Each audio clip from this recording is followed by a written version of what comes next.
بسم الله الرحمن الرحيم نحمده ونصلي على رسوله الكريم إنا نحن نزلنا الذكر وإنا له لحافظون ولقد يسرنا القرآن للذكر فهل من مدكر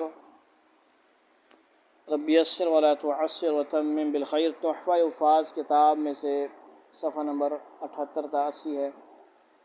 اسٹڈی قرآن پروجیکٹ 92 کا یہ تحفہ الفاظ کتاب کا سبق ہے۔ صحابہ میں اختلاف قراءات کا واقعہ، صفحہ نمبر 78 تا 80۔ کیا فرماتے ہیں جی؟ حضرت ابی رضی اللہ تعالیٰ عنہ سے روایت ہے کہ کہتے ہیں کہ میں مسجد میں داخل ہوا کہ نماز ادا کروں تو دیکھا کہ ایک شخص مسجد میں داخل ہوا اور اس نے سورہ نحل کی قراءت شروع کر دی، یعنی 14ویں سپارے کی صورت، اور اس کو اس طریقہ کے خلاف پڑھا جس طریقے سے میں پڑھتا تھا، یعنی قراءت مختلف تھی۔ جب وہ نماز سے فارغ ہوا تو میں نے پوچھا کہ تم کو یہ صورت کس نے پڑھائی؟ کہا رسول اللہ صلی اللہ علیہ وسلم نے۔ اتنے میں ایک اور شخص آیا اور اس نے بھی نماز میں سورہ نحل پڑھی اور ہم دونوں کے خلاف تیسری طرح پڑھی۔ جب وہ نماز سے فارغ ہوا تو میں نے اس سے بھی پوچھا کہ تم کو یہ صورت کس نے پڑھائی؟ تو اس نے بھی وہی جواب دیا۔ اس سے میرے دل میں ایسی تکذیب اور شک پیدا ہوا جو زمانہ جاہلیت کے شک و تکذیب سے بھی شدید اور سخت تھا۔ یہ سرسری وسوسہ تھا جو فوراً رفع ہو گیا، یا یہ واقعہ 7 احرف والی حدیث کے علم سے پہلے کا ہے، اور ظاہر ہے کہ دونوں ہی صورتوں میں شرعاً کوئی مواخذہ نہیں۔ اور میں دونوں کا ہاتھ پکڑ کر حضور اقدس صلی اللہ علیہ وسلم کی خدمت میں لے گیا اور عرض کیا ان دونوں کو تلاوت کے لیے فرمائیے۔ آپ صلی اللہ علیہ وسلم نے ان دونوں میں سے ایک کو قراءت کا حکم دیا اور سن کر فرمایا احسنت، بہت اچھا اور صحیح پڑھا، جس سے میرے دل میں بھی وہی وسوسہ حاجسہ سرسری خیال دوبارہ پیدا ہوا۔ اور پھر آپ صلی اللہ علیہ وسلم نے دوسرے شخص سے پڑھنے کے لیے فرمایا اور سن کر کہا اصبت، تم نے بھی درست پڑھا۔ اس سے میرے دل میں سے 12 وہی خیال آیا۔ پھر مجھ سے سن کر فرمایا ہاکذا انزلت، یہ صورت اس طرح بھی نازل کی گئی ہے۔ پھر آپ صلی اللہ علیہ وسلم نے میرے سینے پر ہاتھ مار کر ارشاد فرمایا اعیذک باللہ یا ابی من الشک، اے ابی میں تمہیں شک اور وسوسے سے اللہ کی پناہ میں دیتا ہوں۔ آپ صلی اللہ علیہ وسلم نے ان کا شک اور وسوسہ ان کے چہرے کی سرخی اور اس کے آثار سے معلوم کر لیا تھا، جیسے کہ بعض روایات سے ثابت ہے۔ پھر فرمایا کہ میرے پاس جبرائیل علیہ السلام آئے اور عرض کیا کہ آپ صلی اللہ علیہ وسلم کے پروردگار آپ کو یہ حکم دیتے ہیں کہ قرآن کو ایک حرف پر پڑھیں۔ میں نے کہا اے اللہ میری امت پر آسانی اور تخفیف فرما، یعنی پچھلی روایت میں بھی یہ کچھ مضمون آیا ہے۔ تو جبریل علیہ السلام دوبارہ آئے اور کہا اللہ تعالیٰ حکم دیتے ہیں کہ قرآن کو 2 حرفوں پر پڑھیے۔ میں نے پھر وہی دعا کی۔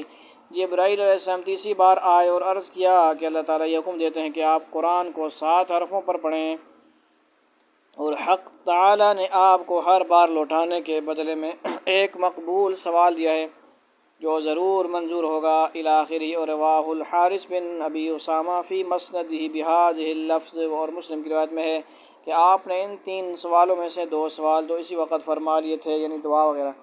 اللہم اغفر لامتی، اللہم اغفر لامتی، ہم امت ہیں نبی کی، دیکھ لیں ہمارے نبی کتنا یاد رکھتے ہیں، کتنی فکر فرماتے ہیں مغفرت کی۔ اے اللہ میری امت کو بخش دے، اور اے اللہ میری امت کو بخش دے۔ اور فرمایا کہ تیسرا سوال قیامت کے دن کے لیے مؤخر کرتا ہوں، اور جس دن مخلوق میری طرف رغبت کرے گی۔ سبحان اللہ، امت پر کس قدر شفیق اور مہربان تھے۔ حق تعالیٰ ہمیں اپنے نبی کی قدر کرنے کی توفیق عطا فرمائے، آمین ثم آمین۔ حضرت بریدہ رضی اللہ تعالیٰ عنہ نے رسول اللہ صلی اللہ علیہ وسلم کو یہ ارشاد نقل فرمایا ہے کہ جو شخص قرآن پڑھے تاکہ اس کی وجہ سے لوگوں کا مال کھائے، قیامت کے دن وہ ایسی حالت میں آئے گا کہ اس کا چہرہ محض ہڈی ہوگا، جس پر گوشت نہ ہوگا۔ بہکی روایت ہے۔ اللہ تعالیٰ ہمیں بھی سمجھ نصیب فرمائے اور اخلاص کے ساتھ قرآن پڑھانے کی توفیق عطا فرمائے۔ اس لیے قرآن پاک جب پڑھایا جاتا ہے تو اکثر فیس کے بجائے ہدیہ وغیرہ کا، خدمت وغیرہ کا نام لیا جاتا ہے، تو اس لیے بحسب ضرورت جو پڑھانے والے ہیں وہ لیتے ہیں، ورنہ اس کو مستقل کاروبار بزنس بنانا، اور یہ بالکل ٹھیک نہیں ہے بزنس کے طور پہ اس کو کاروبار کا نام دینا، بزنس کا نام دینا، تو یہ اچھی بات نہیں ہے۔ خدمت قرآن اور جو ہے معاونین بننا قرآن کا، خدمت کا، دین کا معاون بننا، دیندار دین کا معاون بننا، اور ہدیتاً اپنی ضرورت کے مطابق لینا، اس میں کوئی مسئلہ نہیں ہے، اور اس پہ علماء کرام نے مختلف ان کی ہیں آراء ہیں، ان کے مسائل ہیں، فتاوی جات ہیں، تو اللہ تعالیٰ ہمیں توفیق نصیب فرمائے۔ یہاں پہ انشاءاللہ یہ ٹاپک ہمارا ختم ہوا، ایک حدیث صحابہ کرام کے اختلاف کے بارے میں۔ آگے انشاءاللہ چھوٹے بڑے ٹاپک آتے رہیں گے۔ اللہ سمجھ نصیب فرمائے۔ والسلام علیکم ورحمۃ اللہ۔